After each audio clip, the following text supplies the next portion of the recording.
ഈ അനുസ്മരണ യോഗത്തിൻ്റെ ആദരണീയനായ അധ്യക്ഷൻ, സോഷ്യലിസ്റ്റ് കളക്റ്റീവിൻ്റെ കോർ സമിതി അംഗമായ ശ്രീ ധനുവച്ചോരം സുകുമാരൻ സാറ്, സോഷ്യലിസ്റ്റ് കളക്റ്റീവിൻ്റെ തിരുവനന്തപുരം ജില്ലാ ചെയർമാൻ ശ്രീ KS സജിത്ത്, ജില്ലാ general secretary Shri Karode Padmakumar, socialist കളക്റ്റീവിൻ്റെ പ്രവർത്തകരും ഭാരവാഹികളുമായിട്ടുള്ള Shri Sabeshan Aralumoodu, Shri Radhabai Chandran, Shri Devaraj, Lilly teacher, core സമിതി അംഗമായിട്ടുള്ള ശ്രീ ഡോക്ടർ CV ജയകുമാർ, ശ്രീ മുല്ലരിക്കോണം അനിൽ, അതുപോലെ തന്നെ കോർ സമിതിയുടെ അംഗമായിട്ടുള്ള ശ്രീ AP ജിനൻ, പ്രിയപ്പെട്ട സുഹൃത്തുക്കളെ, സഹപ്രവർത്തകർ, നമ്മുടെ ഇന്ത്യ മഹാരാജ്യത്ത് 23 സംസ്ഥാനങ്ങളുള്ള നമ്മുടെ രാജ്യത്ത് സാക്കിയ ജാഫ്രിയുടെ അനുസ്മരണ സമ്മേളനം നടക്കുന്നത്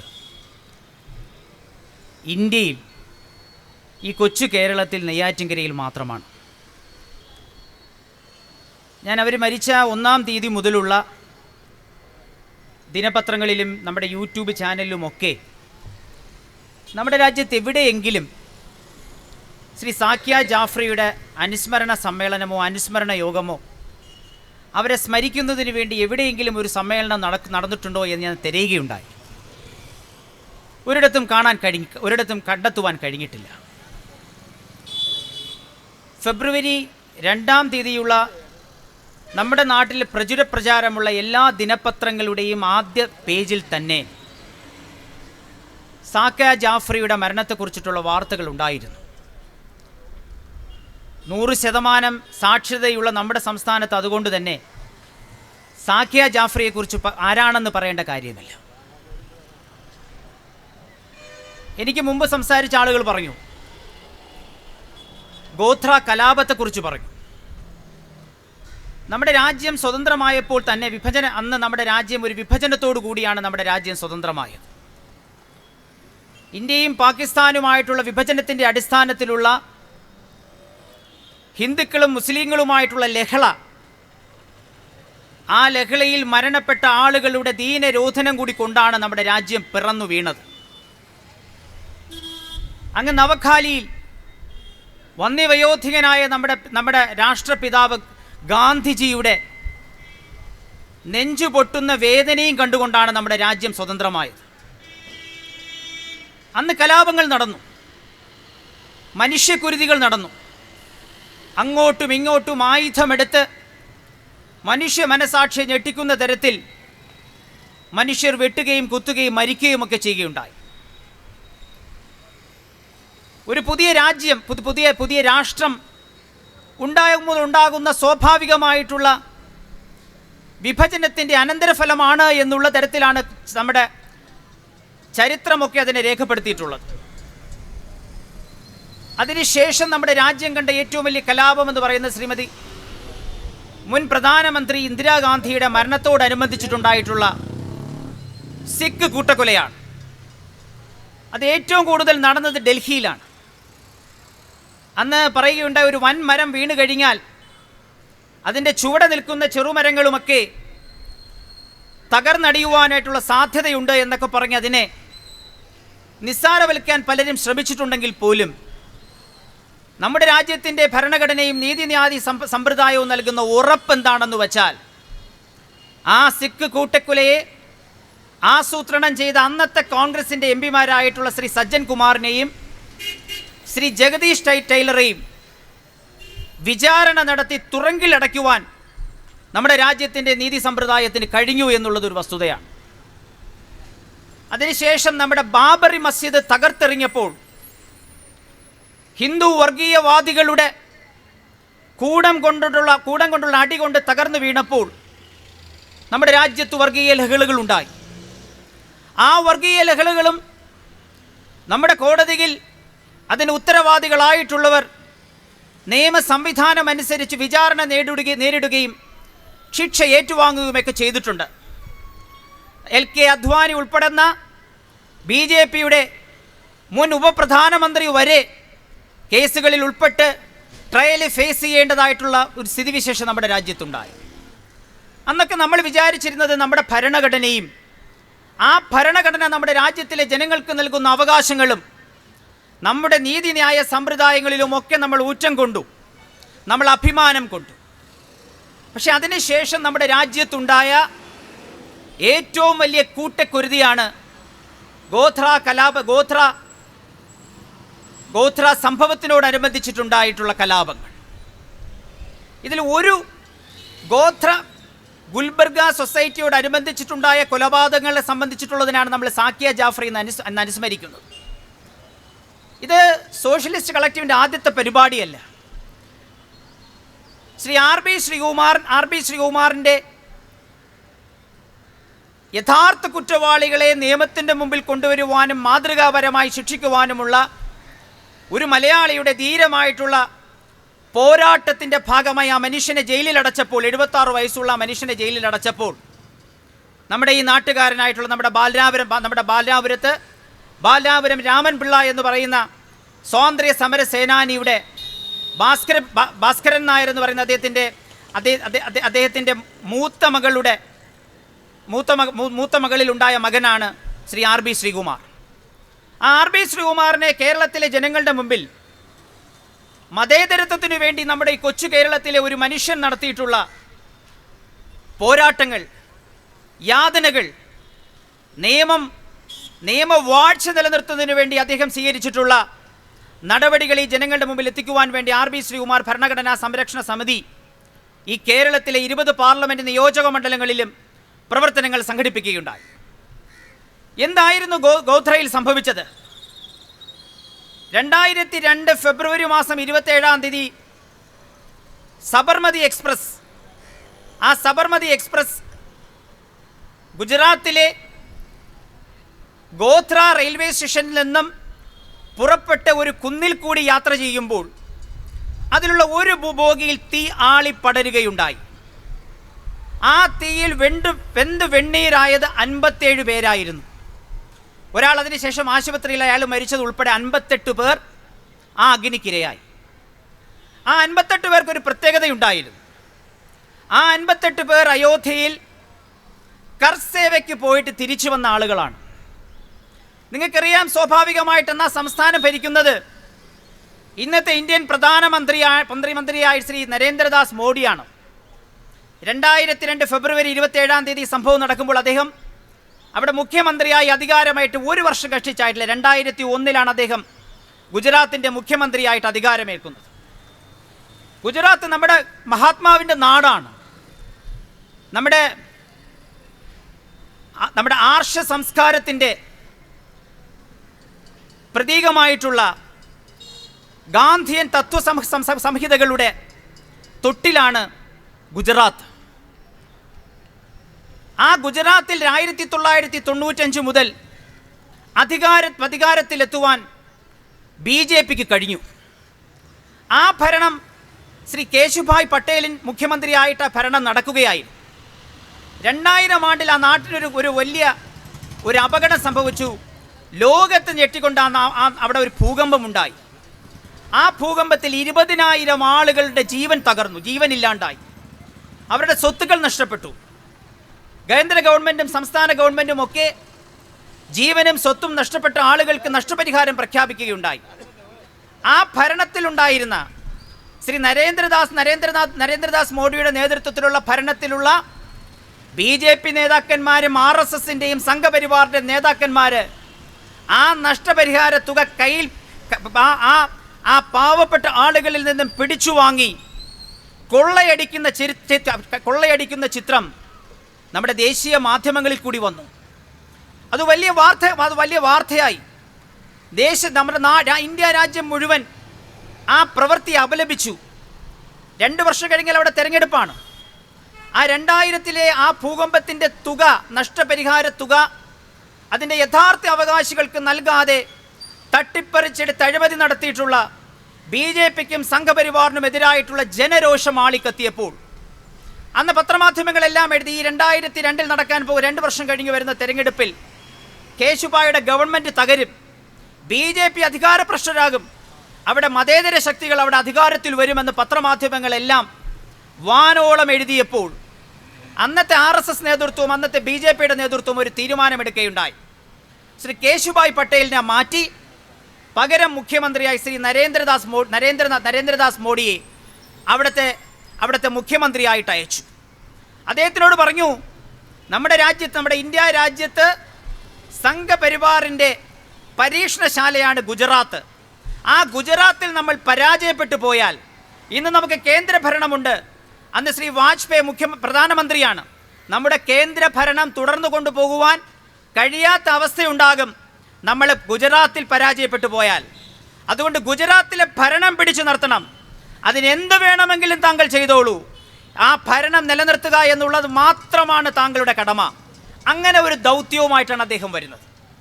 അദ്ദേഹത്തിന് അറിയാം, അദ്ദേഹം മുഖ്യമന്ത്രിയായി അധികാരമേറ്റപ്പോൾ അദ്ദേഹത്തിന് മനസ്സിലായി ജനവികാരം ആ ഗവൺമെൻറ്റിനെതിരാണ്, താൻ എന്ത് ചെയ്തിട്ടും പരിഹാരമില്ല, എന്തും ചെയ്യുവാൻ ആ മുഖ്യമന്ത്രിയും ആ BJP ഗവൺമെൻറ്റും തയ്യാറായി എന്നുള്ളത് വസ്തുതയാണ്.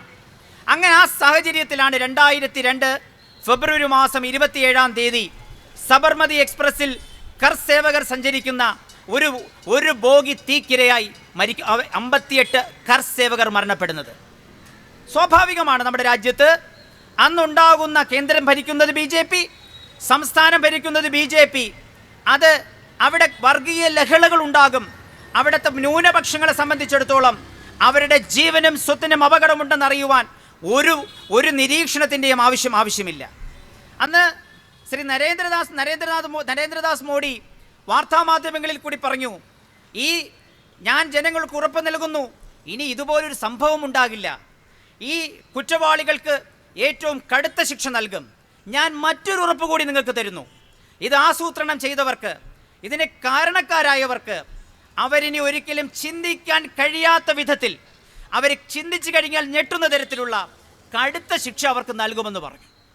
അതിലൊരു ഭീഷണിയുടെ സ്വരമുണ്ടായിരുന്നു.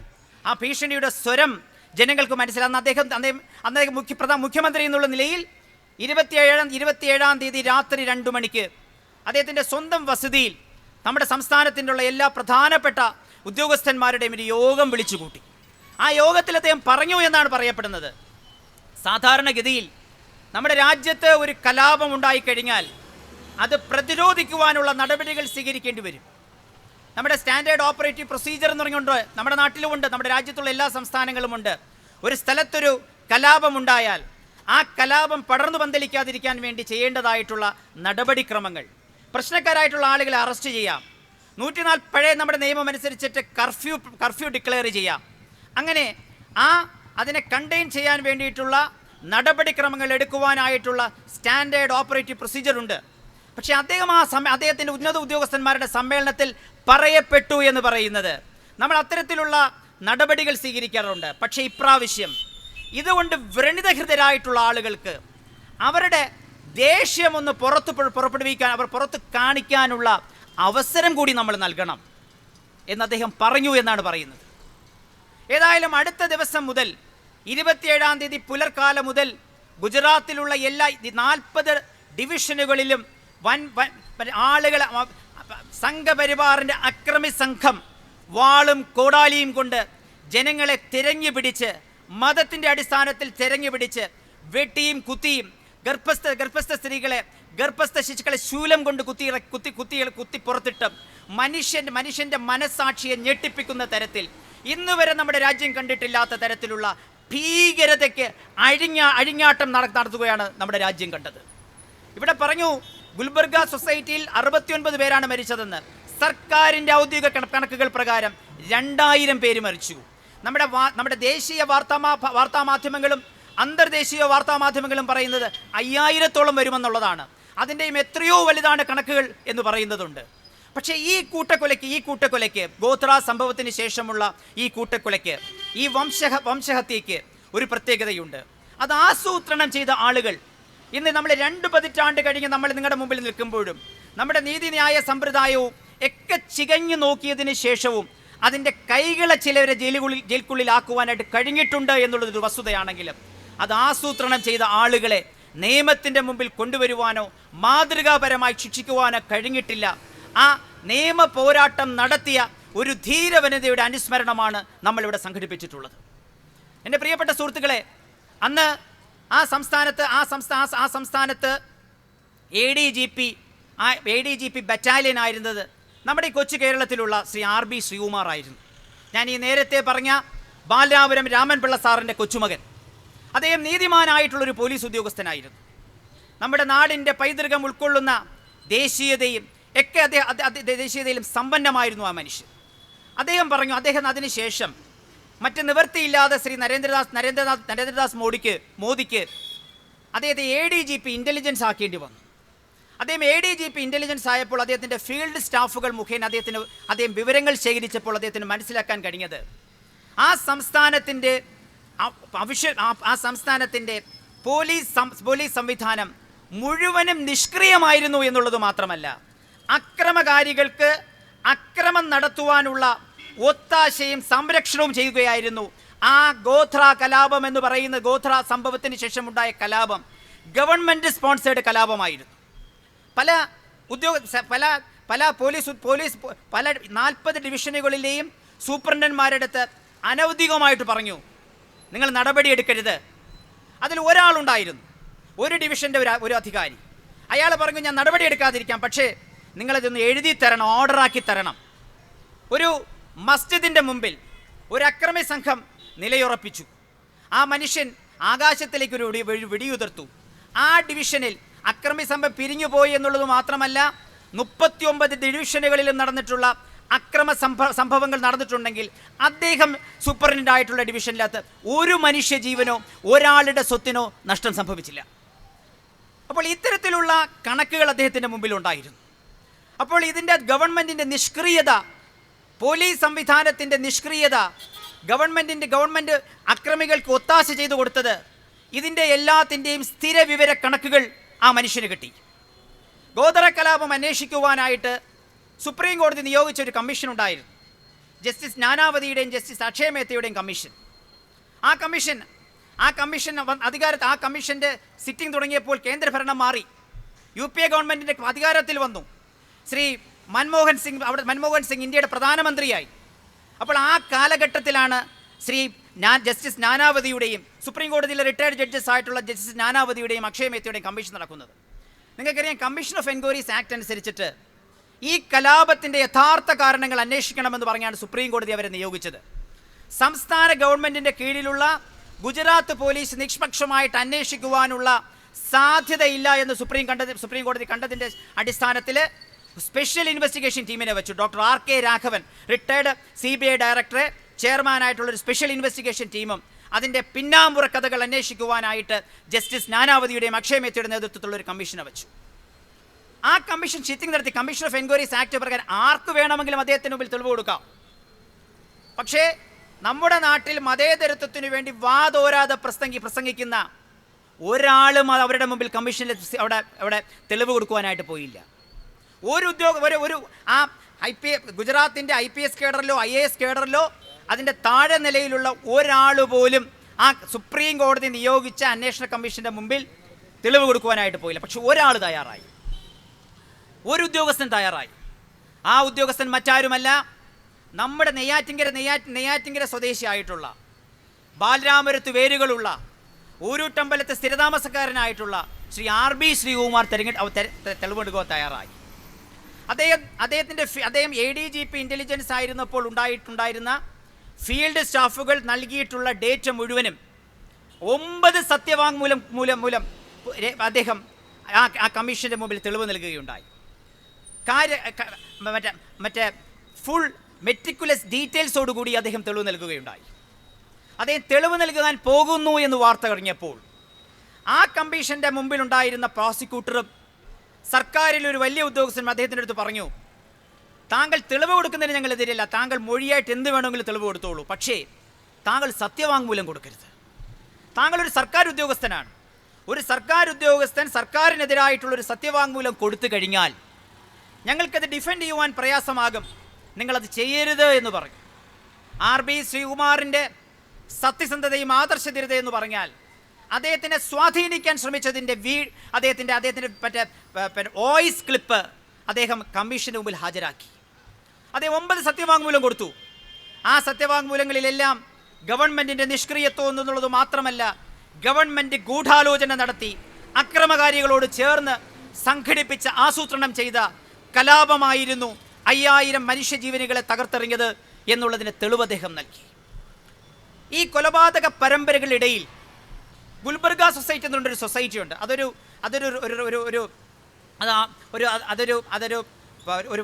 വാസസ്ഥലമാണ്. ആ ഗുൽബർഗ സൊസൈറ്റിയുടെ ഹൗസിംഗ് കോംപ്ലക്സിലാണ് ഇൻസാൻ ജാഫ്രി എന്ന് പറയുന്ന മുൻ കോൺഗ്രസ് എം പി താമസിച്ചിരുന്നത്. അദ്ദേഹം സാത്വികനായിട്ടുള്ള ഒരു മനുഷ്യൻ. അദ്ദേഹത്തിന് അപ്പോൾ യാതൊരു രാഷ്ട്രീയവുമില്ലായിരുന്നു. അദ്ദേഹം ഒരു ടേം കോൺഗ്രസിൻ്റെ എം പി ആയിരുന്നു. രാഷ്ട്രീയ പ്രവർത്തനങ്ങളെല്ലാം അവസാനിപ്പിച്ച് വിശ്രമ ജീവിതം നയിക്കുന്ന മട്ടിൽ അദ്ദേഹം ആ ഗുൽബർഗ സൊസൈറ്റിയിൽ താമസിക്കുകയായിരുന്നു. 27-ാം തീയതി കലാപം പൊട്ടി. 27-ാം തീയതി പുലർക്കാലം മുതൽ കലാപം പൊട്ടിപ്പുറപ്പെട്ടപ്പോൾ 58 മുസ്ലിം കുടുംബങ്ങൾ, പാവപ്പെട്ടവർ, നിരാലംബർ, അവർ അദ്ദേഹത്തിൻ്റെ ഗുൽബർഗ സൊസൈറ്റിയിൽ അദ്ദേഹം താമസിക്കുന്ന സ്ഥലത്തിൻ്റെ താഴെ വന്ന് അഭയം ചോദിച്ചു. ആ പാവപ്പെട്ട മനുഷ്യരെ കൊല്ലുവാനായിട്ട് ശൂലവും വാളുകളുമായി സംഘപരിവാറിൻ്റെ അക്രമി സംഘവും അതിൻ്റെ പുറത്ത് നിലയുറപ്പിച്ചു. ഇൻസാൻ ജാഫ്രി പറഞ്ഞു, നിങ്ങൾ പേടിക്കണ്ട, ഞാൻ നിങ്ങളുടെ കൂടെയുണ്ട്. എനിക്ക് മുഖ്യമന്ത്രിയെ അറിയാം, എൻ്റെ പരിചയക്കാരനാണ്, എൻ്റെ സുഹൃത്താണ്. ഞാൻ അദ്ദേഹത്തിനോട് വിളിച്ചു പറയാം, നിങ്ങൾ പേടിക്കേണ്ട, പോലീസ് നിങ്ങളെ സംരക്ഷിച്ചുകൊള്ളും, നമ്മുടെ നാട്ടിൻ്റെ നിയമസമ്പ്രദായം വളരെ ശക്തമാണ്, നിങ്ങൾ പേടിക്കേണ്ട എന്ന് പറഞ്ഞിട്ട് ആ പാവപ്പെട്ട മനുഷ്യർക്ക്, സ്ത്രീകളും പുരുഷനും കുഞ്ഞുങ്ങളുമായിട്ടുള്ള 58 കുടുംബങ്ങൾക്ക് അദ്ദേഹം സ്വാന്തനം നൽകി. അദ്ദേഹത്തിൻ്റെ പത്നിയാണ് സാക്കിയ ജാഫ്രി. ആ പ്രൗഢ വനിതയും അദ്ദേഹത്തിനോടൊപ്പം നിന്ന് അവർക്ക് സാന്ത്വനം നൽകി. അവർക്ക് ഭക്ഷിക്കാൻ കൊടുത്തു, അവർക്ക് കുടിക്കുവാൻ കൊടുത്തു. അദ്ദേഹം നരേന്ദ്ര മോദിയെ വിളിച്ചു, സാർ, എൻ്റെ വീട്ടിന് ചുറ്റും ഇതാ കുറേ പാവപ്പെട്ട ആളുകൾ എത്തിയിരിക്കുന്നു, അവർ ജീവനും കയ്യിൽ പിടിച്ചുകൊണ്ടാണ് നിൽക്കുന്നത്, അക്രമാരികൾ ഇതാ അവിടെ തൊട്ടു പുറകെയുണ്ട്, അവരെ രക്ഷിക്കണം സാർ എന്ന് പറഞ്ഞു. താങ്കൾ പേടിക്കേണ്ട, എൻ്റെ ഗവൺമെൻറ് ഇരിക്കുന്നിടത്തോളം കാലം താങ്കൾ പേടിക്കേണ്ട, താങ്കൾക്ക് ഞങ്ങൾ സംരക്ഷണം നൽകും. താങ്കളുടെ മുമ്പിൽ അഭയം പ്രാപിച്ചിരിക്കുന്ന ആളുകളുടെ മുമ്പിൽ അവരുടെ തലനാരിഴയ്ക്ക് കേടുകൂടാതെ അവരെ സംരക്ഷിക്കുവാനുള്ള ബാധ്യത ഞാൻ എടുക്കുന്നു, അങ്ങ് വിഷമിക്കണ്ട എന്ന് പറഞ്ഞു. ആ വിശ്വാസത്തിൽ ആ മനുഷ്യനിരുന്നു. 17 മണിക്കൂറുകൾ അദ്ദേഹം അങ്ങനെ ഇരുന്നു. 17 മണിക്കൂർ കഴിഞ്ഞപ്പോൾ അക്രമി സംഘം ആ ഗുൽബർഗ സൊസൈറ്റിയുടെ വാസസ്ഥലത്തേക്ക് ഇരമ്പിക്കേറി ആ മനുഷ്യനെ ആ സ്ത്രീയുടെ മുമ്പിൽ പൈശാചികമായിട്ട് അദ്ദേഹത്തിൻ്റെ കൈയും കാലും വെട്ടിമാറ്റി ഒരു തീക്കുണ്ടത്തിനടുത്തേക്ക് ആ മനുഷ്യനെ വലിച്ചെറിഞ്ഞു. 33 ആളുകൾ അവിടെ അവരുടെ മൃതദേഹങ്ങൾ അവിടെ നിന്ന് കിട്ടി. 41 പേരെക്കുറിച്ച് ഒന്നും അറിയാൻ കഴിഞ്ഞിട്ടില്ല. അതാണ് അതിൻ്റെ അധ്യക്ഷ പ്രസംഗൻ പറഞ്ഞത്. 69 പേര് ശ്രീ ഇൻസാൻ ജാഫ്രി ഉൾപ്പെടെയുള്ളവരുടെ മരണം മുന്നിൽ കാണാൻ വിധിക്കപ്പെട്ട, ദൗർഭാഗ്യം കാണാൻ വിധിക്കപ്പെട്ട ഒരു സ്ത്രീ ആയിരുന്നു ശ്രീ സാക്കിയ ജാഫ്രി. അതുകൊണ്ട് തന്നെ അവർക്കത് കഴിഞ്ഞിട്ട് അവരുടെ മനസാക്ഷി അനുസരിച്ച് അവർക്ക് മിണ്ടാതിരിക്കുവാൻ കഴിഞ്ഞില്ല. അവർ പറഞ്ഞു, അവരൊരു പരാതി കൊടുത്തു. 63 പേരെ എതിർകക്ഷികളാക്കിക്കൊണ്ടൊരു പരാതി കൊടുത്തു. അതിലെ ഒന്നാമത്തെ എതിർകക്ഷി എന്ന് പറയുന്നത് മറ്റാരുമല്ല, ഗുജറാത്തിൻ്റെ മുഖ്യമന്ത്രിയായിരുന്നു. ഗുജറാത്തിൻ്റെ ചീഫ് സെക്രട്ടറി ആയിരുന്നു രണ്ടാമത്തെ എതിർകക്ഷി. അദ്ദേഹം പറഞ്ഞു, ഇതിൻ്റെ ആസൂത്രണത്തിൽ ഇവർക്ക് പങ്കുണ്ടോ എന്ന് അന്വേഷിക്കണം. ആ ഹർജി കൂടി പരിഗണിച്ചുകൊണ്ടാണ് സുപ്രീം കോടതി സ്പെഷ്യൽ ഇൻവെസ്റ്റിഗേഷൻ ടീമിനെ വച്ചത്. ഡോക്ടർ ആർ കെ രാഘവൻ്റെ നേതൃത്വത്തിലുള്ള സ്പെഷ്യൽ ഇൻവെസ്റ്റിഗേഷൻ ടീമിനെ വച്ചത്. ആ ഗുൽബർഗ സൊസൈറ്റിയുടെ ക്രൈമിനെ കുറിച്ച് ഇവരുടെ പരാതിയിൽ പറയുന്ന ആളുകൾക്ക് അതിൽ പങ്കുണ്ടോ എന്നുള്ളതിനെ കുറിച്ച് അന്വേഷിക്കണം. അവരന്വേഷിച്ചു. ആ ഇൻവെസ്റ്റിഗേഷൻ ടീം അന്വേഷിച്ചു. അവരന്വേഷണം മുഴുവനും ഗുജറാത്ത് പോലീസ് കാണിച്ചു കൊടുത്ത വഴികളിൽ കൂടിയായിരുന്നു. ഗുജറാത്ത് പോലീസ് തകർത്ത കേസ്, കൈകൾക്കപ്പുറം തലകളിലേക്ക് അന്വേഷണം എത്താത്ത ആ കേസ് ഗുജറാത്ത് പോലീസിൻ്റെ നേതൃത്വത്തിൽ സ്പെഷ്യൽ ഇൻവെസ്റ്റിഗേഷൻ ടീം അന്വേഷിച്ചാൽ യാഥാർത്ഥ്യം പുറത്തു കൊണ്ടുവരാൻ കഴിയില്ല എന്ന് ആ പാവപ്പെട്ട സ്ത്രീ സുപ്രീം കോടതിയിലും ഹൈക്കോടതിയിലുമൊക്കെ മാറി വാദങ്ങൾ ഉന്നയിച്ചു. പക്ഷേ സ്പെഷ്യൽ ഇൻവെസ്റ്റിഗേഷൻ ടീം അവസാനം പറഞ്ഞു, ഇവർ പറയുന്നത് ശരിയല്ല, ഈ 63 പേർക്കും ഇതിൽ പങ്കുണ്ടോ എന്ന് കാണിക്കുവാനായിട്ടുള്ള തെളിവില്ല എന്ന് പറഞ്ഞുകൊണ്ട് അത് അവരൊരു ക്ലോഷർ റിപ്പോർട്ട് കൊടുത്തു. ആ ക്ലോഷർ റിപ്പോർട്ടിനെതിരായിട്ട് ആ സ്ത്രീ, ആ സാക്കിയ ജാഫ്രി ഗുജറാത്ത് ഹൈക്കോടതിയെ സമീപിച്ചു. ഹൈക്കോടതി അവർക്ക് നീതി കിട്ടാത്തതിൻ്റെ അടിസ്ഥാനത്തിൽ അവർ സുപ്രീം കോടതിയിൽ പോയി. സുപ്രീം കോടതി ശ്രീ സാക്കിയ ജാഫ്രി നൽകിയിട്ടുള്ള കേസ് 2022 അതിൻ്റെ അവസാന വിധി വന്നത്. അവസാന വിധി ആ സ്ത്രീക്കെതിരായിരുന്നു. അവിടെ അവർ പറഞ്ഞത്, നിങ്ങൾ RB ശ്രീകുമാർ എന്ന് പറഞ്ഞൊരു ഉദ്യോഗസ്ഥനുണ്ട്, ആ ഉദ്യോഗസ്ഥൻ ഈ കോടതി നിയോഗിച്ച മുൻ സുപ്രീം കോടതി ജഡ്ജിമാരുൾപ്പെടുന്ന അന്വേഷണ കമ്മീഷൻ്റെ മുമ്പാകെ നൽകിയിട്ടുള്ള തെളിവുകളുണ്ട്. ആ തെളിവുകൾ കോടതി പരിശോധിക്കണം. ആ തെളിവുകളുടെ അടിസ്ഥാനത്തിൽ ഈ പറയുന്ന ക്ലോഷർ റിപ്പോർട്ട്, സ്പെഷ്യൽ ഇൻവെസ്റ്റിഗേഷൻ നടത്തിയിട്ടുള്ള ക്ലോഷർ റിപ്പോർട്ട് നിലനിൽക്കുന്നതാണോ എന്ന് പറയണം. വേറെയും കുറേ കാര്യങ്ങൾ അവർ പറഞ്ഞു. അപ്പോൾ സുപ്രീം കോടതി അവസാനം പറഞ്ഞത്, ഒരുപാട് അന്വേഷിച്ചു, ഒരുപാട് ദിവസങ്ങൾ കഴിഞ്ഞു, ഇനിയും ഇതിനെ അനുസ്യൂതം കൊണ്ടുപോകാൻ കഴിയില്ല. ശ്രീ RB ശ്രീകുമാറിൻ്റെ വിവരണങ്ങൾ എന്ന് പറയുന്നതെല്ലാം അദ്ദേഹത്തിൻ്റെ നേരിട്ടുള്ള വിവരണങ്ങളല്ല, അദ്ദേഹത്തിൻ്റെ ഫീൽഡ് സ്റ്റാഫിൽ നിന്ന് കിട്ടിയിട്ടുള്ള വിവരണങ്ങളാണ്. ആ വിവരങ്ങളുടെ അടിസ്ഥാനത്തിൽ, ആ സത്യവാങ്മൂലയുടെ അടിസ്ഥാനത്തിൽ വീണ്ടും അന്വേഷണം നടത്തുന്നത് ഔചിത്യമായിരിക്കില്ല എന്ന് പറഞ്ഞുകൊണ്ടാണ് അവരെ കേസ് അവസാനിപ്പിച്ചത്. 2022 കേസ് അവസാനിപ്പിച്ച് ഒരാഴ്ച കഴിയുന്നതിന് മുമ്പ് നമ്മുടെ RB ശ്രീകുമാറിനെ ഒരു പുതിയ കേസുണ്ടാക്കി. പ്രധാനമന്ത്രി, അന്നത്തെ മുഖ്യമന്ത്രിക്കെതിരെ തെളിവുണ്ടാക്കുവാനായിട്ട് ഗൂഢാലോചന നടത്തിയെന്ന് പറഞ്ഞുകൊണ്ട് അദ്ദേഹത്തിനെതിരായിട്ടൊരു കേസുണ്ടാക്കിയ മനുഷ്യനെ ജയിലറിക്കുള്ളിലാക്കി. 76 വയസ്സുള്ള മനുഷ്യൻ, എനിക്ക് മുമ്പ് സംസാരിച്ചതുപോലെ 2006 അയാൾ സർവീസിൽ നിന്ന് റിട്ടയറായി. അദ്ദേഹത്തിന് അർഹതപ്പെട്ട DGP സ്ഥാനം നൽകിയില്ല. അദ്ദേഹം പിന്നെ കോടതിയിൽ കേസ് കൊടുത്തിട്ട് സുപ്രീം കോടതി വിധിയുടെ അടിസ്ഥാനത്തിലാണ് അദ്ദേഹത്തിന് ആ DGP സ്ഥാനം നൽകിയത്. ആ മനുഷ്യരോട് ആ സംസ്ഥാനത്തിൻ്റെ ന്യൂനപക്ഷങ്ങൾ പറഞ്ഞു, അങ്ങ് ഞങ്ങളെ വിട്ട് കടന്നു പോകരുത്, അങ്ങ് ഈ സംസ്ഥാനത്ത് ജീവിക്കുന്നത് ഞങ്ങൾക്കൊരു ശക്തിയാണ്, ഈ നരാധമന്മാരുടെ ഇടയിൽ ഞങ്ങൾക്ക് ജീവിക്കുവാൻ പേടിയുണ്ട്, അതുകൊണ്ട് അങ്ങ് ഇവിടെ താമസിക്കണമെന്ന് പറഞ്ഞ ആ പാവപ്പെട്ട മനുഷ്യൻ, അദ്ദേഹത്തിന് നമ്മുടെ ഈ തലസ്ഥാന നഗരിയിൽ വീടുണ്ടായിട്ടും ഊരുട്ടമ്പലത്ത് വീടുണ്ടായിട്ടും അദ്ദേഹവും അദ്ദേഹത്തിൻ്റെ കുടുംബവും അഹമ്മദാബാദിൽ താമസിക്കുവാൻ തയ്യാറായി. ആ 76 വയസ്സുള്ള മനുഷ്യനെയാണ് സുപ്രീം കോടതി അങ്ങനെ ഒന്നും പറഞ്ഞില്ല. അദ്ദേഹം തെളിവുണ്ടാക്കാൻ ശ്രമിച്ചോ എന്ന് പറഞ്ഞില്ല. അദ്ദേഹം നൽകിയിട്ടുള്ള തെളിവുകളുടെ അടിസ്ഥാനത്തിൽ വീണ്ടും അന്വേഷണം നടത്തുന്നത് അത്ര ശരിയല്ല എന്ന് മാത്രമാണ് സുപ്രീം കോടതി പറഞ്ഞത്. അതിൻ്റെ അടിസ്ഥാനത്തിൽ ആ മനുഷ്യനെ ജയിലിനുള്ളിലാക്കി. 98 ദിവസത്തെ ജയിൽവാസത്തിന് ശേഷമാണ് അദ്ദേഹത്തിന് ജാമ്യം കിട്ടിയത്. ഞങ്ങൾ പറഞ്ഞു, ഞങ്ങൾ സോഷ്യലിസ്റ്റ് കളക്റ്റീവ് RB ശ്രീകുമാർ ഭരണഘടനാ സംരക്ഷണ സമിതി എന്നൊരു സമിതി ഞങ്ങൾ ഉണ്ടാക്കി. ആ സമിതിയുടെ അടിസ്ഥാനത്തിൽ ഞങ്ങൾ കേരളം മുഴുവനും പറഞ്ഞു, നമ്മുടെ കൊച്ചി അദ്ദേഹം വേറൊരു കാര്യം കൂടി, അതാണ് ശ്രീ മോദിയും സംഘപരിവാറുകളെയും എല്ലാം പ്രകോപിപ്പിച്ചത്. ഞാനൊരു സനാതന ഹിന്ദുവാണ്, ഞാൻ സനാതന ധർമ്മത്തിൽ വിശ്വസിക്കുന്ന ഒരു ഹിന്ദുവാണ്. ക്രൗഞ്ച മിഥുന പക്ഷികളുടെ നൊമ്പരവും വേദനയും കൊണ്ട് എഴുതപ്പെട്ടതാണ് രാമായണം. ആ സനാതന ധർമ്മവും ഹിന്ദു ധർമ്മവും ഒക്കെ സഹജീവികളെ ചേർത്ത് പിടിക്കുവാനായിട്ടാണ് പറയുന്നത്. ഏത് ധർമ്മമാണ്, ഏത് ഉപനിഷത്താണ്, ഏത് സ്മൃതിയാണ് ആളുകളെ കൊല്ലുവാനായിട്ട് പറയുന്നത്? നിന്റെ കൂടപ്പിറപ്പിനെ കൊല്ലുവാനായിട്ട് പറയുന്നത്? നിന്റെ അമ്മയുടെ വയറ്റിൽ നിന്ന് നീ വന്നതുപോലെ നിന്റെ നാട്ടിലുള്ള മറ്റൊരു അമ്മയുടെ വയറ്റിൽ നിന്നും പുറത്തു വന്നിട്ടുള്ളത്, നിങ്ങൾ ഒരുപോലെയുള്ള ഒരേ വായു ശ്വസിച്ച് ഒരേ വെള്ളം കുടിച്ച് ഒരേ സംസ്കാരത്തിൻ്റെ ഭാഗമായിട്ട് ജീവിച്ചിട്ടുള്ളത് ആ മനുഷ്യൻ നിനക്ക് എങ്ങനെ ശത്രുവായി തീരും? ഞാൻ സനാതന ധർമ്മത്തിൻ്റെ അടിസ്ഥാനത്തിൽ വാഗ്വാദം നടത്തുവാൻ തയ്യാറാണ്. ഏത് സനാതന ധർമ്മത്തിൻ്റെ അടിസ്ഥാനത്തിൽ, ഏത് ഹിന്ദു ധർമ്മത്തിൻ്റെ അടിസ്ഥാനത്തിലാണ്, ഏത് ഉപനിഷത്തിൻ്റെ അടിസ്ഥാനത്തിലാണ്, ഏത് സ്മൃതിയുടെ അടിസ്ഥാനത്തിലാണ്, ഏത് തത്വസംഹിതയുടെ അടിസ്ഥാനത്തിലാണ് ഈ പാവപ്പെട്ട മനുഷ്യരെ നിങ്ങൾ കൊന്നു തള്ളിയത്? അതൊക്കെ അവരെ പ്രകോപിതരാക്കി. ഒരു മനുഷ്യൻ, ഞാൻ ഹിന്ദുവാണ്, നിങ്ങളെക്കാളും ശ്രേഷ്ഠനായിട്ടുള്ള ഹിന്ദുവാണ്, നിങ്ങൾ പറയുന്നത് ഹിന്ദു ധർമ്മമല്ല, നിങ്ങൾ പറയുന്നത് കാട്ടാള നീതിയാണ് എന്ന് പറഞ്ഞുകൊണ്ട് അവരെ ചോദ്യം ചെയ്തിട്ടുള്ള മനുഷ്യനെ വെറുതെ വിടുവാനായിട്ട് അവർ തയ്യാറായില്ല. അവർ ജയിലിനുള്ളിലാക്കി. ആരും പ്രതികരിച്ചില്ല. ഈ കൊച്ചു കേരളത്തിൽ പോലും ഒരു മനുഷ്യൻ അതിനെതിരെ പ്രതികരിക്കുവാനായിട്ട് വന്നില്ല. പക്ഷെ ഞങ്ങൾ വന്നു.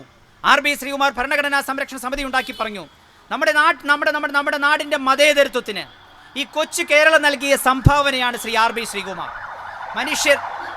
മനുഷ്യർ പേടിച്ചും വിറച്ചു നിൽക്കുന്ന സാഹചര്യത്തിൽ തനിക്ക് നേരിടാൻ പോകുന്ന തിക്തമായ അനുഭവങ്ങളും യാതനകളും കഷ്ടപ്പാടുകളും തൃണവൽക്കരിച്ചുകൊണ്ട് താൻ വിശ്വസിച്ചിട്ടുള്ള ധർമ്മത്തിലും താൻ വിശ്വസിച്ചിട്ടുള്ള നീതിയിലും മുന്നോട്ട് പോയിട്ടുള്ള മനുഷ്യനെ ഈ കേരളം അറിയാതെ പോകരുത് എന്നുള്ളതിൻ്റെ അടിസ്ഥാനത്തിലാണ് RB ശ്രീകുമാർ ഭരണഘടനാ സംരക്ഷണയുടെ സമിതിയുടെ നേതൃത്വത്തിൽ ഞങ്ങൾ ഈ കേരളമൊട്ടാകെ അദ്ദേഹം നടത്തിയിട്ടുള്ള പ്രവർത്തനങ്ങളും മതേതരത്വം സംരക്ഷിക്കുന്നതിനു വേണ്ടി നമ്മുടെ നിയമവാഴ്ച, നമ്മുടെ ഭരണഘടന ഈ രാജ്യത്തിലെ പൗരന് നൽകുന്ന അടിസ്ഥാന തത്വങ്ങളായിട്ടുള്ള ജനാധിപത്യവും മതേതരത്വവും സോഷ്യലിസവും നമ്മുടെ മൗലികമായ അവകാശങ്ങളും ഉയർത്തിപ്പിടിക്കുന്നതിന് വേണ്ടി ഒരു മനുഷ്യൻ നടത്തിയിട്ടുള്ള ത്യാഗോജലമായിട്ടുള്ള പോരാട്ടം ഈ നാട്ടിലെ ജനങ്ങളുടെ മുമ്പിൽ എത്തിക്കുവാനായിട്ട് ഞങ്ങൾക്ക് കഴിഞ്ഞു. ഈ തിരുവനന്തപുരം ജില്ലയിൽ ആ ജാഥയ്ക്ക്, ആ വാഹന പ്രചരണ ജാഥയ്ക്ക് ധീരമായി നേതൃത്വം കൊടുത്ത ആളാണ് ശ്രീ ധനുവച്ചരം സുകുമാരൻ. അതുപോലെ തന്നെ ഇവിടെ ഇരിക്കുന്ന ഓരോ ആളുകളും ആ ജാഥയ്ക്ക് ധീരം കൊടുത്തിട്ടുള്ളവരാണ്. ഞങ്ങളിൽ LDF കാണാം, ഞങ്ങളിൽ UDF കാണാം, ഞങ്ങളിൽ ചിലപ്പം BJP കാണാം. പക്ഷെ അവരെല്ലാവരും ഈ നാടിൻ്റെ മതേതരത്വവും ഈ നാടിൻ്റെ ജനാധിപത്യവും ഈ നാടിൻ്റെ സോഷ്യലിസവും സംരക്ഷിക്കുവാനായിട്ട് പാർട്ടി ചട്ടക്കൂടുകൾ വിട്ട് പുറത്തു വന്നിട്ടുള്ള ആളുകളാണ്, സുമനസ്സുകളാണ്. ഞങ്ങളെ സംബന്ധിച്ചിടത്തോളം ആ സ്ത്രീയുടെ മരണം കണ്ടില്ല കേട്ടില്ല എന്നടുക്കുവാൻ കഴിഞ്ഞില്ല. ഈ നാട്ടിൽ ഈ നാട്ടിലെ ജനങ്ങളുടെ മുമ്പിൽ അതിനൊരു അനുസ്മരണമെങ്കിലും നടത്തിയിട്ടില്ലെന്നുണ്ടെങ്കിൽ ഈ നാടിനോട് ചെയ്യുന്ന ഏറ്റവും കൊടും ചതിയായി പോകുമെന്ന് പറഞ്ഞു. മനുഷ്യന് ഒരു ജീവിതമേ ഉള്ളൂ, ഒരു മരണമേ ഉള്ളൂ. ആ മരണം അന്തസ്സോടും ആഭിജാത്യത്തോടും നട്ടിൽ നിവർത്തിക്കൊണ്ട് നമുക്ക് ജീവിക്കാം. നമ്മൾ ഈ നാട്ടിൽ ജനിച്ചു, നമുക്ക് ഈ നാട്ടിൽ ജീവിക്കുവാനുള്ള അവകാശം, നമ്മളെ കൂടപ്പിറപ്പുകളെ ചേർത്ത് പിടിച്ചുകൊണ്ട് നമുക്ക് ജീവിക്കുവാനുള്ള അവകാശം ആരുടെ മുമ്പിലും അടിയറ വയ്ക്കുവാൻ തയ്യാറല്ലാത്തവർക്ക് ഈ പ്രസ്ഥാനവുമായിട്ട് കൂടിച്ചേരാം. നമ്മുടെ രാജ്യത്തിൻ്റെ ഉത്തമ വനിതകൾ എന്ന് പറയുന്ന 15 പേരുണ്ട്. അത് മറ്റൊന്നും കൊണ്ടല്ല, നമ്മുടെ ഭരണഘടന ഉണ്ടാക്കുവാൻ വേണ്ടിയിട്ട് നമുക്കൊരു ഭരണഘടനാ നിർമ്മാണ സഭയുണ്ടായിരുന്നു. ആ ഭരണഘടനാ നിർമ്മാണ സഭയിൽ 15 സ്ത്രീകളാണ് ഉണ്ടായിരുന്നത്. ഒരുപാട് ആണുങ്ങളുണ്ടായിരുന്നു, പക്ഷേ 15 സ്ത്രീകളുണ്ടായിരുന്നു. ശ്രീ സരോജിനി, നമ്മുടെ നൈറ്റിംഗേൽ എന്ന് പറയുന്ന ശ്രീ സരോജിനി നായിഡു, അതുപോലെ തന്നെ നമ്മുടെ ശ്രുതി, നമ്മുടെ മാലതി ചൗധരി, ആനി മസ്ക്രീൻ, ദാക്ഷായണി വേലായുധൻ തുടങ്ങിയിട്ടുള്ള 15 വനിതകൾ. ആ 15 വനിതകളോടും ചേർത്ത് വയ്ക്കപ്പെടേണ്ട ഒരു ജീവിതമാണ് ശ്രീ സാക്കിയ ജാഫ്രിയുടെ. ആ 15 വനിതകളിൽ 2 പേരാണ് ന്യൂനപക്ഷ വിഭാഗത്തിൽപ്പെട്ടത്. അതൊന്ന് മലയാളിയായിട്ടുള്ള ആനി മസ്ക്രീനും മറ്റൊന്ന് ഉത്തർപ്രദേശിലുള്ള ബീഗം അസാസ് റസൂൽ എന്ന് പറയുന്ന വനിതയും. ബീഗം റസാസ് റസൂൽ എന്ന് പറയുന്ന വനിത, ആ വനിതയുടെ പ്രത്യേകത എന്താണെന്ന് വെച്ചാൽ അവർ യുപിയിലുള്ള അവിടുത്തെ അധികാരം, ഒരു നാട്ടുരാജാവിൻ്റെ അനന്തരാവകാശിയായിരുന്നു ശ്രീ ബീഗം അസാസ് റസൂൽ എന്ന് പറയുന്നത്. അവർ പറഞ്ഞു, അവർ നമ്മുടെ കോൺസ്റ്റിറ്റ്യൂവൻ്റ് അസംബ്ലി, നമ്മുടെ ഭരണഘടനാ നിർമ്മാണ സഭയിൽ പറഞ്ഞു, നമ്മുടെ രാജ്യം വിഭജിച്ചതിന് ശേഷമുള്ള ഇന്ത്യയിൽ ന്യൂനപക്ഷങ്ങൾക്ക് പ്രത്യേകമായിട്ട് ഒരവകാശവും വേണ്ട, ഒരു സംവരണവും വേണ്ട എന്ന് നമ്മുടെ ഭരണഘടന നിർമ്മാണ സഭയിൽ പറഞ്ഞ സ്ത്രീരത്നമാണ് ശ്രീ ബീഗം അസാസ് റസൂൽ എന്ന് പറയുന്നത്. അപ്പോൾ അത്തരത്തിലുള്ള അവരുടെ സ്വസമുദായത്തിൽ നിന്ന് തന്നെ അവർക്ക് എതിർപ്പുകൾ നേരിടുകയുണ്ടായി. അങ്ങനെയുള്ള ധീരവനിതകളായിരുന്നു ആ ഭരണഘടന നിർമ്മാണ സഭയിലുണ്ടായിരുന്നു. ആ ധീരവനിതകളോടൊപ്പം ചരിത്രത്തിൽ ഇടം പിടിക്കേണ്ട ഒരു വനിതയാണ് ശ്രീ സാക്കിയ ജാഫ്രി. അവരുടെ നിയമ പോരാട്ടം അവർക്ക് നീതി നൽകുവാൻ കഴിഞ്ഞിട്ടില്ലായിരിക്കാം, പക്ഷേ അവരുയർത്തിയിട്ടുള്ള ഒരു വലിയ പോരാട്ടമുണ്ട്. നമ്മുടെ ഭരണഘടന ഉയർത്തിപ്പിടിച്ചുകൊണ്ടുള്ള നിയമവാഴ്ചയ്ക്ക് വേണ്ടിയിട്ടുള്ള ഒരു പോരാട്ടം. ആ ജീവിതത്തിൻ്റെ ഏറിയ പങ്കും ആ പോരാട്ടത്തിന് വേണ്ടിയിട്ടാണ് അവർ ചിലവഴിക്കപ്പെട്ടത്. അവരതിൽ വിജയിച്ചില്ല എന്ന് വന്നേക്കാം, പക്ഷേ അവർ നടത്തിയിട്ടുള്ള പോരാട്ടം ഇന്നത്തെ നമ്മുടെ രാജ്യത്ത് തുടർന്നു കൊണ്ടുപോകേണ്ടത് ജനങ്ങളുടെ മനസ്സിലാണ്, നമ്മുടെ നാട്ടിലെ ജനങ്ങളുടെ മനസ്സിലാണ്. അവർക്ക് കോടതി വേദി കിട്ടാത്ത നീതി അവർക്ക് മരണത്തിന് ശേഷമെങ്കിലും ജനങ്ങൾ അവർക്ക് നീതി കൊടുക്കുവാനുള്ള ബാധ്യതയും ഉത്തരവാദിത്വമുണ്ട്. ആ ബാധ്യതയും ഉത്തരവാദിത്വവും ജനങ്ങളുടെ മുമ്പിൽ എത്തിക്കുവാനായിട്ടുള്ള ഒരു എളിയ ശ്രമമാണ് ഞങ്ങളിവിടെ നടത്തുന്നത്. ഞങ്ങൾ സോഷ്യലിസ്റ്റ് കളക്റ്റീവ് കഴിഞ്ഞ ഒരു വർഷക്കാലമായി നമ്മുടെ പാർലമെൻറ്റ് തിരഞ്ഞെടുപ്പിന് ശേഷം ഈ 2024-25 എന്ന് പറയുന്നത് കോൺഗ്രസിനുള്ളിൽ കോൺഗ്രസ് സോഷ്യലിസ്റ്റ് പാർട്ടി ഉണ്ടായതിൻ്റെ 90ാം വാർഷികമാണ്. നിങ്ങൾ ഈ തലമുറയ്ക്ക് ഒരുപക്ഷെ കേട്ടുകേൾവിയില്ലാത്തൊരു കാര്യമാണ് കോൺഗ്രസിനുള്ളിൽ കോൺഗ്രസ് സോഷ്യലിസ്റ്റ് പാർട്ടിയോ. കോൺഗ്രസിനുള്ളിൽ കോൺഗ്രസ് സോഷ്യലിസ്റ്റ് പാർട്ടി രൂപീകരിക്കപ്പെട്ടത് 1934 മെയ് മാസം 17-ാം തീയതി പാറ്റ്നയിൽ വെച്ചിട്ടാണ്. അന്നത്തെ ദേശീയ സ്വാതന്ത്ര്യ സമര പ്രസ്ഥാനത്തിൻ്റെ യുവ തുർക്കികൾ എന്നറിയപ്പെടുന്ന ശ്രീ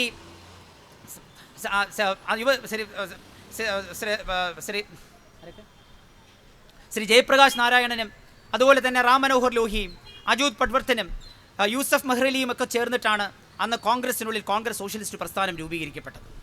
അന്ന് ആ യുവാക്കളെ കോൺഗ്രസിനുള്ളിൽ കോൺഗ്രസ് സോഷ്യലിസ്റ്റ് പാർട്ടി രൂപീകരിക്കുവാൻ പ്രേരിപ്പിച്ചത് കോൺഗ്രസ് നടത്തുന്ന സമരം, അഹിംസയുടെ സമരം, സത്യാഗ്രഹങ്ങൾ, നിയമലംഘന പ്രസ്ഥാനങ്ങൾ, ഗാന്ധിജിയുടെ നേതൃത്വത്തിൽ നടത്തുന്ന സമരങ്ങളൊന്നും വിജയിക്കുന്നുണ്ടോ എന്നുള്ളൊരു സംശയം ദേശീയ സ്വാതന്ത്ര്യ സമരത്തിൽ ഉയർന്നു വന്നു. ഈ സമരങ്ങളൊന്നും തന്നെ ബ്രിട്ടീഷ് ഗവൺമെൻറ്റിനെ പിടിച്ചുലയ്ക്കുവാൻ പര്യാപ്തമല്ല. ബ്രിട്ടീഷ് ഗവൺമെൻറ്റിനെ പിടിച്ചുലയ്ക്കുവാൻ കഴിയുന്ന വല്ല ശക്തമായിട്ടുള്ള പോരാട്ടങ്ങൾ നമുക്ക് സംഘടിപ്പിക്കേണ്ടതായിട്ടുണ്ട്. ആ ശക്തമായ പോരാട്ടങ്ങൾ നടത്തിയാൽ മാത്രമേ നമ്മുടെ രാജ്യം സ്വതന്ത്രമാവുകയുള്ളൂ. സ്വതന്ത്രമാകുന്ന രാജ്യം, ആ സ്വതന്ത്രമാകുന്ന രാജ്യം ബ്രിട്ടീഷുകാരുടെയും നാട്ടുരാജാക്കന്മാരുടെയും ചൂഷണമില്ലാത്ത ഒരു പുതിയ ഭരണ സംവിധാനം നമ്മുടെ രാജ്യത്ത് വേണം. അവരുടെ ചൂഷണത്തിന് വിധേയരായ ജനങ്ങൾക്ക് നീതി നൽകപ്പെടണം. അസമത്വങ്ങളില്ലാത്ത ഒരു രാജ്യമായിരിക്കണം. ഉള്ളവനും ഇല്ലാത്തവനും തമ്മിലുള്ള അന്തരമില്ലാത്ത നാടായിരിക്കണം. തുല്യാവസരവും തുല്യനീതിയും നൽകുന്ന ഒരു രാജ്യമായിരിക്കണം. അവരതിനു വേണ്ടി നടപ്പിലാക്കുവാൻ ഉദ്ദേശിച്ചത് തത്വശാസ്ത്രമായിരുന്നു സോഷ്യലിസം. 1917 ഒക്ടോബർ വിപ്ലവത്തിന് ശേഷം റഷ്യയിൽ അധികാരത്തിൽ വന്നിട്ടുള്ള സോഷ്യലിസ്റ്റ് ഗവൺമെൻറ്റിൻ്റെ പാത പിന്തുടർന്ന് കോളനിക്കെതിരായിട്ടുള്ള സമരങ്ങളിൽ അന്ന് ഉയർന്നു വന്ന മുദ്രാവാക്യമാണ്, ഞങ്ങളുടെ സ്വാതന്ത്ര്യ സമരം വിജയിച്ചു കഴിഞ്ഞാൽ ഞങ്ങൾ ഉണ്ടാക്കുന്ന ഗവൺമെൻറ്റുകളെല്ലാം സോഷ്യലിസ്റ്റ് ഗവൺമെൻറ്റുകളായിരിക്കും. അവിടെ പാവപ്പെട്ടവനും പണക്കാരനുമൊന്നുമില്ല. നമ്മുടെ രാജ്യത്തൊരു മനുഷ്യൻ ജനിച്ചു കഴിഞ്ഞാൽ അവൻ മരിക്കുന്നത് വരെയുള്ള അവൻ്റെ സമഗ്രമായിട്ടുള്ള കാര്യങ്ങളും നോക്കുവാനുള്ള ഉത്തരവാദിത്വം എന്ന് പറയുന്നത് സർക്കാരിനാണ്. അതൊരു പുതിയ സങ്കല്പമായിരുന്നു. നമ്മുടെ പാർശ്വവൽക്കരിക്കപ്പെട്ട ദരിദ്രരായിട്ടുള്ള ജനവിഭാഗങ്ങളെ മുഖ്യധാരയിൽ എത്തിക്കുവാനായിട്ടുള്ള അവരുടെ മോചനമന്ത്രമായിരുന്നു സോഷ്യലിസം. അങ്ങനെയുള്ള ആ സോഷ്യലിസത്തിൻ്റെ അടിസ്ഥാനത്തിലായിരിക്കണം നമ്മുടെ ദേശീയ സ്വാതന്ത്ര്യ സമരം നടക്കേണ്ടത്. അങ്ങനെയാണ് അവർ കോൺഗ്രസ് സോഷ്യലിസ്റ്റ് പാർട്ടിക്ക് രൂപം കൊടുത്തത്. അതിൻ്റെ ആദ്യത്തെ ചെയർമാനായിട്ട് അവർ തിരഞ്ഞെടുത്തത് ആചാര്യ നരേന്ദ്രദേവിനായിരുന്നു. അന്നത്തെ ഹിന്ദു ബനാറസ് യൂണിവേഴ്സിറ്റിയിൽ നമ്മളിന്ന് പ്രൊഫസർ എന്നൊക്കെ പറയുന്നത് പോലെയുള്ള ആചാര്യ നരേന്ദ്രദേവ്, അദ്ദേഹം വന്യവയോധികനായിരുന്നു. പക്ഷേ അദ്ദേഹത്തിന് അവർ ചെയർമാനായിട്ടെടുത്തു. നമ്മുടെ ശ്രീ ജയപ്രകാശ് നാരായണൻ ജനറൽ സെക്രട്ടറിയായി. നമ്മുടെ കേരളത്തിൽ നിന്നുള്ള VM ശങ്കരൻ നമ്പൂതിരിപ്പാടായിരുന്നു അതിൻ്റെ ആദ്യത്തെ ജോയിൻറ്റ് സെക്രട്ടറി. കമ്മ്യൂണിസ്റ്റുകൾ അതിൽ നിന്ന് പുറത്താകുന്നതുവരെ അദ്ദേഹമായിരുന്നു അതിൻ്റെ ജോയിൻറ്റ് സെക്രട്ടറി. ആ കോൺഗ്രസ് സോഷ്യലിസ്റ്റ് പാർട്ടി പറഞ്ഞു, നമ്മുടെ രാജ്യം സ്വതന്ത്രമായാൽ നമ്മുടെ രാജ്യത്തൊരു സോഷ്യലിസ്റ്റ് ഗവൺമെൻറ് വരും. ആ സോഷ്യലിസ്റ്റ് ഗവൺമെൻറ് നമ്മുടെ രാജ്യത്ത് ജാതിക്കും മതത്തിനും രാഷ്ട്രീയത്തിനും അതീതമായി മുഴുവൻ ജനങ്ങളെയും മുഖ്യധാരയിൽ എത്തിക്കുന്നതിനും അവർ തമ്മിലുള്ള അന്തരങ്ങളില്ലാതാക്കുന്നതിനും വേണ്ടിയിട്ടുള്ള സമഗ്രമായ നടപടികൾ രൂപീകരിക്കും. ആ സോഷ്യലിസ്റ്റുകളുടെ വിജയമായിരുന്നു 1942 ക്വിറ്റ് ഇന്ത്യ സമരം. ആ ക്വിറ്റ് ഇന്ത്യ സമരം ആഹ്വാനം ചെയ്യുവാനായിട്ട് കോൺഗ്രസിൻ്റെ പ്രേരക ശക്തിയായി തീർന്ന് ഗാന്ധിജിയെ കൊണ്ട് സമരം ആഹ്വാനം ചെയ്യിപ്പിച്ചത് സോഷ്യലിസ്റ്റുകളുടെ വിജയമായിരുന്നു. ആ 1942 ക്വിറ്റ് ഇന്ത്യ സമരം അതുവരെ നടന്നിട്ടുള്ള സമരങ്ങളിൽ നിന്ന് വ്യത്യസ്തമായിരുന്നു. കോൺഗ്രസ് ഗവൺമെൻറ്റുകളെ പിടിച്ചുലയ്ക്കപ്പെട്ടു. അന്നത്തെ ബ്രിട്ടീഷ് ഗവൺമെൻറ്റിൻ്റെ ഓഫീസുകൾ നിലച്ചു. അവിടെ റോഡുകൾ തകർക്കപ്പെട്ടു, റെയിൽ പാതകൾ തകർക്കപ്പെട്ടു. സ്വകാര്യ പ്രക്ഷോഭകാരികളുടെ നേതൃത്വത്തിൽ പ്രക്ഷേപണ കേന്ദ്രങ്ങൾ ഉയർന്നു. ബ്രിട്ടീഷ് ഗവൺമെൻറ്റിന് ശക്തമായിട്ട് മനസ്സിലായി, അവർക്കൊരു താക്കീതായിട്ട് മനസ്സിലായി, ഇനി ഈ രാജ്യത്ത് ഞങ്ങൾക്ക് ഇന്ത്യക്കാരെ ഭരിക്കുവാനായിട്ട് കഴിയില്ല എന്നുള്ള ബോധ്യം അവർക്ക് കൊടുത്തിട്ടുള്ള സമരമായിരുന്നു. ആ ക്വിറ്റ് ഇന്ത്യ സമരത്തിൻ്റെ വിജയമാണ് നമ്മുടെ രാജ്യത്തിന് സ്വാതന്ത്ര്യം നേടിക്കൊടുത്തത്. ആ ക്വിറ്റ് ഇന്ത്യ സമരം അതുകൊണ്ട് തന്നെ സോഷ്യലിസ്റ്റുകൾക്ക് അവകാശപ്പെട്ടതാണ്. ഇന്ന് നമ്മുടെ രാജ്യത്തൊരു സോഷ്യലിസ്റ്റ് പാർട്ടിയില്ല. പക്ഷെ ഞങ്ങൾ വിശ്വസിക്കുന്നു നമ്മുടെ രാജ്യത്ത് നിന്നുണ്ടാക്കിയിട്ടുള്ള മതപരമായിട്ടുള്ള അനൈക്യത്തെ, മതപരമായിട്ട് ജനങ്ങളെ കേന്ദ്രീകരിക്കുന്നതിനെതിരായിട്ട് ഈ രാജ്യത്തിലെ ജനങ്ങളെ ഒറ്റക്കെട്ടായിട്ട് അണിനിരത്തുവാനായിട്ടുള്ള വീണ്ടും അവരുടെ മോചനമന്ത്രമാണ് ഇതുപോലുള്ള സംഘപരിവാറിൻ്റെ അക്രമ രാഷ്ട്രീയത്തിനെതിരായിട്ട് ജനങ്ങളെ അണിനിരത്തുവാനായിട്ടുള്ള അവരെ ഏറ്റവും ശക്തമായ സൈദ്ധാന്തിക അടിത്തറയാണ് സോഷ്യലിസം. ആ സോഷ്യലിസത്തിന് നമ്മുടെ രാജ്യത്തിന് ഇനി പ്രചാരം വരേണ്ടിയിരിക്കുന്നു. ആ സോഷ്യലിസ്റ്റ് ആശയത്തിൻ്റെ അടിസ്ഥാനത്തിൽ നമ്മുടെ രാജ്യത്തിലെ മുഴുവൻ ജനങ്ങളും അണിനിരക്കേണ്ടിയിരിക്കുന്നു. ആ ഉത്തമ ബോധ്യത്തോടു കൂടിയിട്ടാണ് ഞങ്ങൾ സോഷ്യലിസ്റ്റ് കളക്റ്റീവ് രൂപപ്പെടുത്തിയിരിക്കുന്നത്. 2026 ഒരു തെരഞ്ഞെടുപ്പ് നമുക്ക് വരാൻ പോകുന്നു. ആ തെരഞ്ഞെടുപ്പ് കഴിയുമ്പോൾ വരേണ്ട ഒരു ഗവൺമെൻറ് എന്ന് പറയുന്നത് അഴിമതിരഹിത ഗവൺമെൻറ് ആയിരിക്കണം. അതൊരു ജനാധിപത്യ മതേതര സോഷ്യലിസ്റ്റ് ഗവൺമെൻറ് ആയിരിക്കണം. നമ്മുടെ രാജ്യം ഇന്ന് 2024 നമ്മളൊരു തെരഞ്ഞെടുപ്പ് കഴിഞ്ഞു. നമ്മളിന്ന് 5ാമത്തെ സാമ്പത്തിക ശക്തി എന്ന് അവകാശപ്പെടുന്ന ഒരു രാജ്യമാണ്. ഞങ്ങളെല്ലാം അവകാശപ്പെടുന്നത്, നമ്മുടെ പ്രധാനമന്ത്രി അവകാശപ്പെടുന്നത്, അദ്ദേഹത്തിൻ്റെ ഫിനാൻസ് മിനിസ്റ്ററായിട്ടുള്ള ഫിനാൻസ് മിനിസ്റ്ററായിട്ടുള്ള അവകാശപ്പെടുന്നത് നമ്മൾ ലോകത്തെ 5ാമത്തെ സമ്പന്ന ശക്തിയാണ്. എങ്ങനെയാണ് നമ്മൾ 5ാമത്തെ സമ്പന്ന ശക്തി ആയത്? നമ്മുടെ രാജ്യത്തിൻ്റെ അതിസമ്പന്നന്മാരായിട്ടുള്ള കോടീശ്വരന്മാർ, അതായത് 1000 കോടി രൂപയ്ക്ക് മേളിൽ ആസ്തികളുള്ള ആളുകളുണ്ട്. അവരുടെ എണ്ണമുണ്ട് 134 കോടി ജനങ്ങളുള്ള നമ്മുടെ രാജ്യത്ത് നമ്മുടെ മുഴുവൻ സമ്പത്തിൻ്റെ കേന്ദ്രീകരണം സംഭവിച്ചിരിക്കുന്നത് 142 പേരിൽ 1% പോലും ഇല്ലാത്ത ആളുകളിലേക്ക്. ആ 142 പേരുടെയും സമ്പാദ്യങ്ങൾ കൂട്ടിയോജിപ്പിച്ചാൽ അത് 719 ലക്ഷം കോടി ഡോളറായിട്ട് വരും. അതായത് ഫ്രാൻസും സ്വീഡനും ഫിൻലാൻഡും തുടങ്ങിയിട്ടുള്ള യൂറോപ്യൻ രാജ്യങ്ങളിലുള്ള ആ രാജ്യങ്ങളിലുള്ള ആസ്തി മുഴുവനും കൂട്ടിയോജിപ്പിച്ചാലും ഈ 142 സമ്പന്നന്മാരുടെ ആസ്തിക്ക് അത്ര എത്തത്തില്ല. ആ ആസ്തിയുടെ പിൻബലത്തിലാണ് നമ്മുടെ രാജ്യം 5ാമത്തെ സാമ്പത്തിക ശക്തിയായി എന്ന് പറയുന്നത്. നമ്മുടെ രാജ്യം ഇന്ന് കോവിഡിന് ശേഷം 4.7 കോടി ജനങ്ങളാണ് അതിദാരിദ്ര്യത്തിലേക്ക് തള്ളിവിട്ടപ്പെട്ടത്. നമ്മുടെ ലോകത്ത് 19.4% പോഷകാഹാരമില്ലാത്ത കുട്ടികളുള്ളത് നമ്മുടെ രാജ്യത്താണ്. നമ്മുടെ രാജ്യത്താണ് 72 കോടി ജനങ്ങൾ, അതായത് 70% ജനങ്ങൾ 375 രൂപ ദിനം പ്രതി ശമ്പളം കിട്ടുന്ന ആളുകളാണ്. ശ്രീ മോദിയുടെ ഭാഷയിൽ പറഞ്ഞാൽ 85 കോടി ജനങ്ങൾക്ക് അദ്ദേഹം റേഷൻ പ്രഖ്യാപിച്ചു. ആ 85 കോടി ജനങ്ങൾ എന്ന് പറയുന്നത് നമ്മുടെ രാജ്യത്ത് 2 അറ്റം കൂട്ടിമുട്ടാനില്ലാത്തവർ, 2 നേരം ഭക്ഷണം കഴിക്കാനില്ലാത്ത ആളുകൾക്കാണ് റേഷൻ കൊടുത്തിട്ടുള്ളത്. ആ രാജ്യമാണ്, അങ്ങനെയുള്ള ഒരു രാജ്യമാണ് 85 നമ്മൾ 5ാമത്തെ സമ്പന്ന ശക്തിയാകുന്നു എന്ന് പറയുന്നത്. ആ 5ാമത്തെ സമ്പന്ന ശക്തിയായിട്ടുള്ളത് ഈ കോടീശ്വര പെരുമയുടെ അടിസ്ഥാനത്തിലാണ്. ഈ അതിസമ്പന്നന്മാരുടെ സമ്പത്തിൻ്റെ പിൻബലത്തിലാണ് അവർ പറയുന്നത്. നമ്മുടെ രാജ്യത്ത് ദിനം പ്രതി നമ്മുടെ രാജ്യത്ത് അസന്തുലിതാവസ്ഥയും അസമത്വവും കൂടി വരികയാണ്. നമ്മുടെ രാജ്യത്തിൻ്റെ അസമത്വം എന്ന് പറയുന്നത് ഇന്ന് നമ്മുടെ ആഫ്രിക്കൻ സബ് രാജ്യങ്ങളായിട്ടുള്ള നമ്മുടെ ഖാനയും നമ്മുടെ റുവാണ്ടയും എല്ലുന്തി പിള്ളേരുടെ ഫോട്ടോ കാണുന്നിട്ടുള്ള റുവാണ്ടയ്ക്കുമൊക്കെ ആ രാജ്യങ്ങളിലുള്ള ആഫ്രിക്കൻ രാജ്യങ്ങളിലുള്ള അസമത്വത്തിനേക്കാളും കൂടുതൽ അസമത്വമാണ് നമ്മുടെ രാജ്യത്തുണ്ട് എന്ന് പറയുന്നത്. നമ്മുടെ രാജ്യത്തിലെ ഒരു സാധാരണ തൊഴിലാളി, ആ സാധാരണ തൊഴിലാളിക്ക് നമ്മുടെ ഒരു സാധാരണതായിട്ടുള്ള ഒരു വസ്ത്രനിർമ്മാണ ശാലയിലെ ഒരു ശരാശരി ഉദ്യോഗസ്ഥൻ്റെ 1 വർഷത്തെ ശമ്പളം കിട്ടണമെങ്കിൽ 914 വർഷം ജോലി ചെയ്യണമെന്നാണ് പറയുന്നത്. ഈ അസമത്വത്തിനെതിരായിട്ട് നമ്മുടെ രാജ്യത്തിൻ്റെ ദേശീയ വരുമാനമുണ്ട്. ആ ദേശീയ വരുമാനത്തിൻ്റെ 77% പോകുന്നത് 10% വരുന്ന സമ്പന്നന്മാരുടെ കൈകളിലാണ്. ആ 73%-ൽ 77% പോകുന്നത് 1% വരുന്ന ഈ 142 അതിസമ്പന്നന്മാരുടെ കൈകളിലാണ്. 1000 കോടികൾക്ക് മേലെ ആസ്തിയുള്ളത്. നമ്മുടെ പ്രധാനമന്ത്രി അദ്ദേഹം നമ്മുടെ ഇന്ദ്രപ്രസ്ഥത്തിലേക്ക് അദ്ദേഹം സത്യപ്രതിജ്ഞ ചെയ്യാനായിട്ട് പോയത് ശ്രീ അദാനിയുടെ വിമാനത്തിലായിരുന്നു, സ്വകാര്യ വിമാനത്തിലായിരുന്നു. അദ്ദേഹം സത്യപ്രതിജ്ഞ ചെയ്യാനായിട്ട് ശ്രീ അദാനി കൊണ്ടുപോകുമ്പോൾ 50,000 കോടിയുടെ ആസ്തി ഉണ്ടായിരുന്നുവെങ്കിൽ 2024 10 വർഷക്കാലത്തെ BJP ഭരണം കൊണ്ട് അദ്ദേഹത്തിൻ്റെ ആസ്തി എന്ന് പറയുന്നത് 11.5 ലക്ഷം കോടി രൂപയുടെ ആസ്തിയാണ് ശ്രീ അദാനിക്കുള്ളത്. അദാനിയുടെ 60ാം പിറന്നാളിന് 60,000 കോടി രൂപയുടെ പ്രവർത്തനങ്ങളാണ് അദ്ദേഹം സംഘടിപ്പിച്ചിട്ടുള്ളത്. അദ്ദേഹം ചിന്തൻ റിസർച്ച് ഫൗണ്ടേഷൻ എന്ന് പറഞ്ഞ് 60 കോടി രൂപ മുടക്കി ഒരു ഫൗണ്ടേഷൻ ഉണ്ടാക്കാൻ പോകുന്നു. ആ ഫൗണ്ടേഷൻ്റെ പരിപാടി എന്താണെന്ന് വെച്ചാൽ സർക്കാരിൻ്റെ തീരുമാനങ്ങൾ, ആ സർക്കാരിൻ്റെ നടപടിക്രമങ്ങൾ, ആ നടപടികളും സർക്കാരിൻ്റെ തീരുമാനങ്ങളുമെല്ലാം ജനങ്ങളുടെ മസ്തിഷ്കത്തിൽ ഇടിച്ചു കയറ്റുവാൻ വേണ്ടിയിട്ടുള്ള തത്വങ്ങൾ ആവിഷ്കരിക്കുന്നതിന് വേണ്ടിയിട്ടാണ്.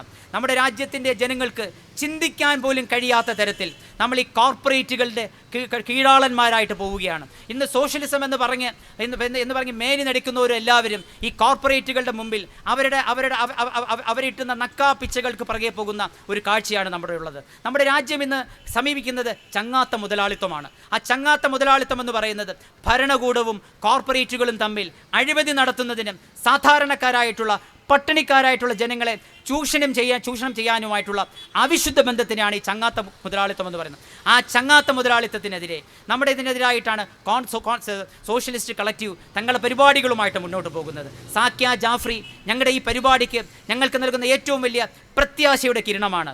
അത് അവസാനിക്കാൻ പോകുന്നില്ല.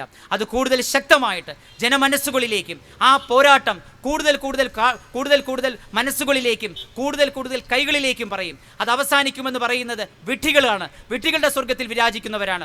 ആ പോരാട്ടത്തിന് കൂടുതൽ ശക്തി പകരുവാൻ 2026 നിയമസഭാ തെരഞ്ഞെടുപ്പിൽ അത് ആദ്യത്തെ ഇന്ത്യ മഹാരാജ്യത്തിൻ്റെ ആദ്യത്തെ വെടിയായിട്ട് അത് മാറണം എന്ന് പറഞ്ഞുകൊണ്ട് അതിനുള്ള കൂടുതൽ ശക്തിയായിട്ട് ഈ പ്രക്ഷോഭത്തെ ജനങ്ങളിൽ എത്തിക്കുവാനും അത് ഏറ്റെടുക്കുവാനും എല്ലാ ജനാധിപത്യ മതേതര സോഷ്യലിസ്റ്റ് വിശ്വാസികളെയും ഹൃദയപൂർവ്വം സ്വാഗതം ചെയ്തുകൊണ്ട് ഈ അനുശോചന സമ്മേളനത്തിന് ആ വനിതയുടെ മരണത്തിൽ എൻ്റെ ഹൃദയം നിറഞ്ഞിട്ടുള്ള ആദരാഞ്ജലികൾ എൻ്റെയും എൻ്റെ സംഘടനയിൽ പേരിൽ അഭ്യർത്ഥിച്ചുകൊണ്ട് ഈ അനുശോചന സമ്മേളനം ഉദ്ഘാടനം ചെയ്യാൻ പ്രഖ്യാപിക്കുന്നു. നിങ്ങൾക്ക് എൻ്റെ വിനീതമായിട്ടുള്ളത്.